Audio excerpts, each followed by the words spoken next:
What's up? This is the truth behind the Pacman Jones incident in the Las Vegas strip club. Now, this is an old case from like 2007, I believe.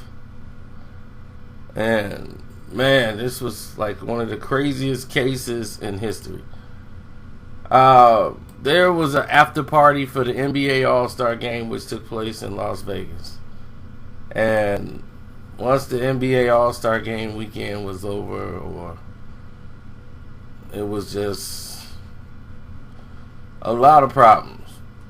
You know, everybody went to their place of, to kick it and everything else and have a good time. Now, the thing is, Nelly was there, Jermaine Dupri, a couple other people noticeably were there. They were all throwing money around, bunch of singles. Nelly went and got a bag of singles from a couple of guys who was throwing around big bills. This is the Minx strip club. Now, Pacman Jones had came in later on, and that's when, they was giving out bags of singles. And, he was there with his crew. He wasn't loud, wasn't disruptive, wasn't doing anything that would be warranted of any problems. Now, the girls start doing things that was creating a situation. Like, they would start reaching down, grabbing money. And I've seen this happen. Like, not this incident, but hanging out with Floyd, we've seen this situation happen repeatedly. It's a dangerous situation when girls start reaching down, grabbing money. They don't grab the money, just continuously dance, and then at the end of the night, the money be yours. At that same event, Jermaine Dupri got on the microphone and told these girls, stop bending over trying to grab the money. Okay? At the end of the night, y'all will be able to grab the money when we bounce up out of here. Then you guys can get the money. But until then, don't bend down, start grabbing money. Because once you start doing that, it's always going to be another girl who felt like, hey, you didn't earn that money. And it's going to be a situation. Rather than have it be a situation around them, just wait till the end of the night and get your money. But once again, even after Jermaine Dupri said this over a microphone, the women continuously did it. So Pacman Jones is throwing his money around, and some girl, one of the dancers, instead of dancing, just came over, bent over, and started picking up the money. He's like, hey, don't touch my money. No, I don't want you to touch my money. So she's like, get your hands off me and this and that. And he's pushing her back, like, hey, don't touch my money. So he wants to signal the manager, and she starts swinging on him. And he pushes her back, and the bouncer comes over and basically shoves her, throws a punch at Pacman. So Pacman's telling the manager, look, you got to get your guy. And the girl is over there swinging over him like, that's my money, he taking my money, and then she's tripping. So he pushed her, like muffed her in the face. But he wasn't punching her in the face. If Pacman punched this woman in the face, it wouldn't have took 2 times. As the charge said, he did not punch this woman in the face 2 times. He was pushing her back. She was swinging on him. And instead of the security coming grabbing her, they being extra with Pacman and was like, you out of control, because Pacman is getting loud. And was like, because he was mad at the manager, and the manager just threw him up out the club. Like, man, throw them out. So they started being extra with Pacman Jones people, pushed them out. Allegedly, all of this is alleged, by the way, escorted all of them up out the club, and the bouncers was very physical and talking a whole bunch of unnecessary manly. Now, here's where it gets crazy and where it gets tricky. Okay, Yogi, this is where it gets a little tricky. Now, allegedly, they said Pacman went back to the college. Man, look, we're going back up in there. And his boy went and got the strap. He's like, man, when he come up out here, that bouncer will put his hands on me and hit you. You know, do the thing and I'm going to pay you. This is what allegedly the conspiracy theorists was saying that Pacman told his buddy Kenty when he come out the club, start dumping, and I got you. So when the bouncers was out the club, and the manager and all of them, Kenty started firing. And people were hit. The manager of the club and I believe one of the bouncers.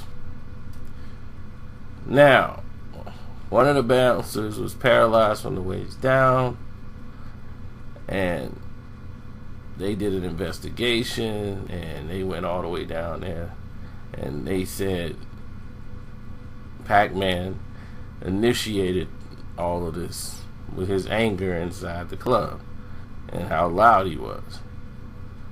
After he was making it rain, and when they started picking up the money, that's when the brawl broke out, and it wasn't really a brawl, it was security being a little extra. And because he was loud and explaining himself, it led to them believing they had a very angry black man. Now, when this went down, they were saying after this was going on and all the heat was going on, Kenty was like, yo, I need that bread. I need that 15K. You know, for putting in that work. Because I'm going to be up against it. Now, Pacman said, I didn't order him to do anything. But a mutual friend had paid him the 15K. So he reimbursed his friend who paid him the 15K because he was worried that Kenty would, come after him if he didn't pay it. So Kenty got charged with 3 counts of battery and all of these things, and he took a plea deal. No contest to attempt murder as part of his plea agreement. So that put him into 4 to 10 years in Nevada State Prison. Now, Pacman got a year probation. He was suspended for the whole season by the NFL for his role of misconduct, and that basically was that. That's what wrapped everything up.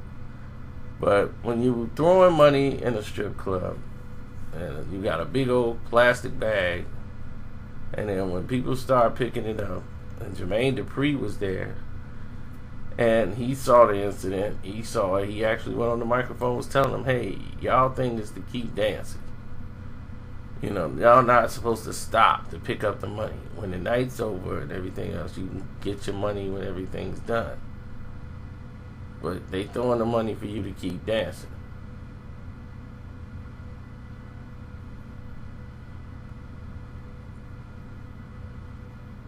But it wasn't handled the right way.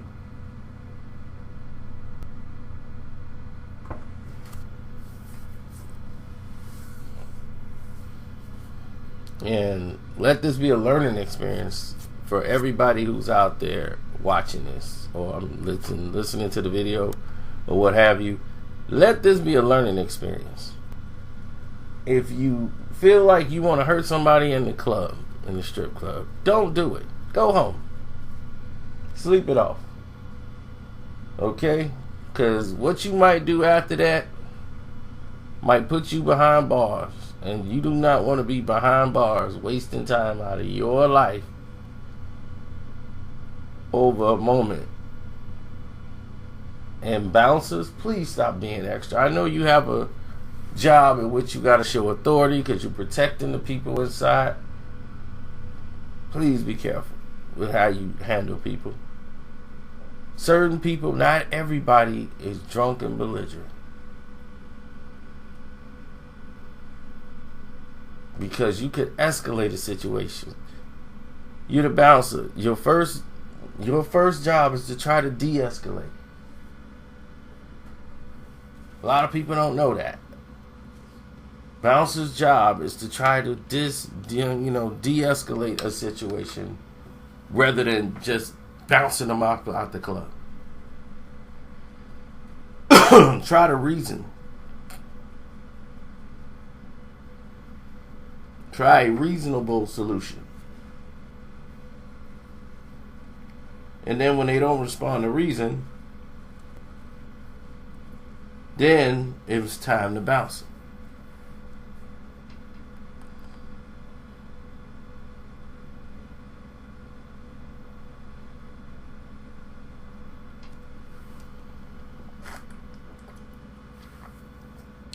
This case has cost Pacman Jones about at least $11 to $12 million.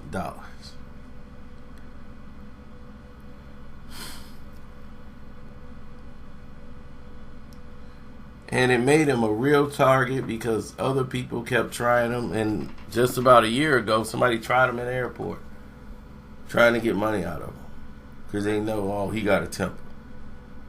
So gotta watch it. Anyway, it's your boy Carcino, man. I'm out. If y'all want to donate to the page, please do so. Click that link in the description box.